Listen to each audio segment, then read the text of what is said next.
मेरे पास कई सारे कमेंट आते हैं जिसमें पूछा जाता है कि इस बैंक का इंटरेस्ट रेट क्या है, फलाने बैंक का इंटरेस्ट रेट क्या है और उसे मंथली कैसे हम कैलकुलेट कर सकते हैं।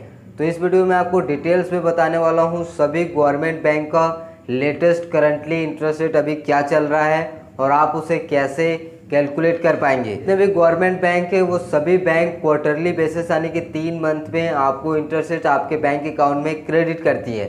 अगर आपका अकाउंट इन गवर्नमेंट बैंक में है, कोई भी गवर्नमेंट बैंक में है, तो आप आज ये जान पाएंगे कि इंटरेस्ट रेट अभी करंटली क्या है और आप इंटरेस्ट रेट कैसे कैलकुलेट किया जाता है वो भी इस वीडियो में आप सीख पाएंगे। तो चलिए शुरू करते हैं। गवर्नमेंट बैंक में सबसे पहले बात करते हैं बैंक ऑफ इंडिया का interest rate. Bank of India bank का इंटरेस्ट रेट अभी करंटली लेटेस्ट जो चल रहा है वो 2.90% के अनुसार जो भी बैंक में इंटरेस्ट रेट पे की जाती है वो एनुअल बेसिस यानी सालाना आपको दी जाती है, जो कि क्रेडिट होता है 3 मंथ में, जिसे हम क्वार्टरली भी कहते हैं। तो अभी बैंक ऑफ इंडिया में 2.90% के अनुसार एनुअल बेसिस पे इंटरेस्ट रेट दी जाती है। तो अभी अगर आप saving account bank of India में अगर आपका होगा तो 2.90% के अनुसार आपको एनुअल बेसिस पे इंटरेस्ट रेट पे की जाएगी। दूसरा जो बैंक है bank of Baroda. Bank of Baroda bank में 2.75% के अनुसार एनुअल बेसिस पे इंटरेस्ट रेट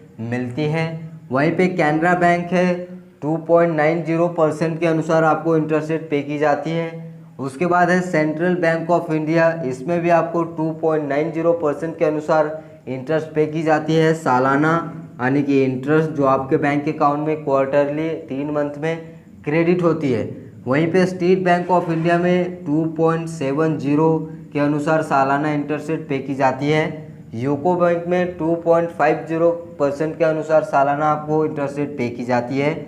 यूनियन बैंक में 3% का इंटरेस्ट रेट आपको मिलता है।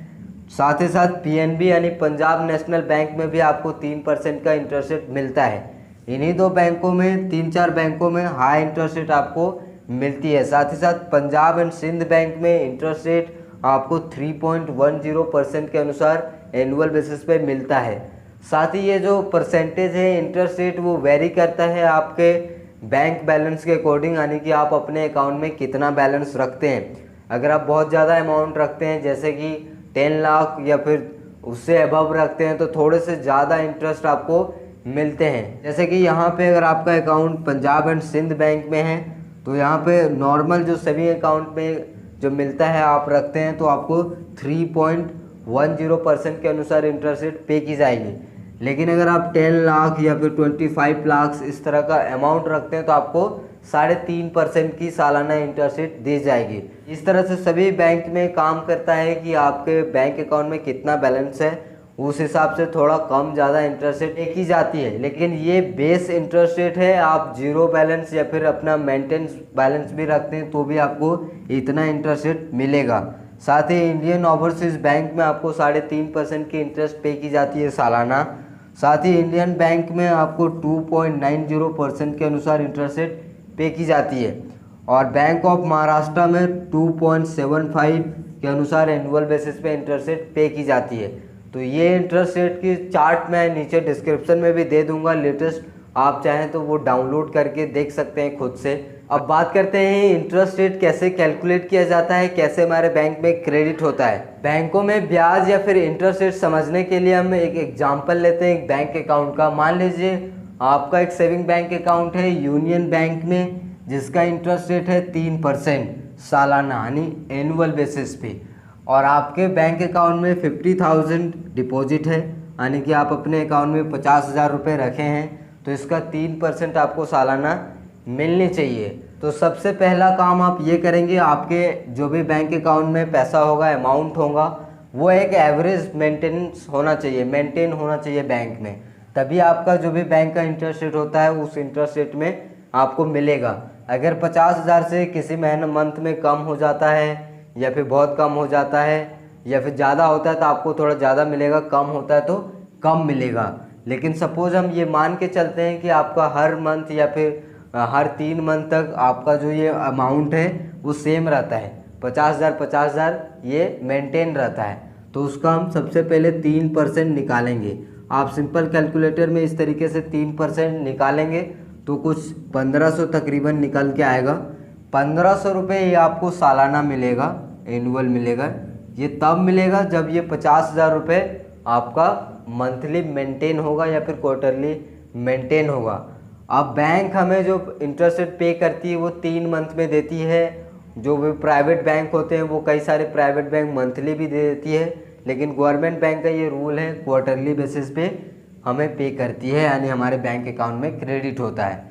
तो सिंपल इसे निकालने के लिए हम क्या करेंगे, 12 से डिवाइड करेंगे, 12 मंथ से भागा दे देंगे तो हम 1 मंथ का हमारा निकल के आ जाएगा। ये 1500 रुपये पूरे साल, 1 साल का ये इंटरेस्ट रेट है।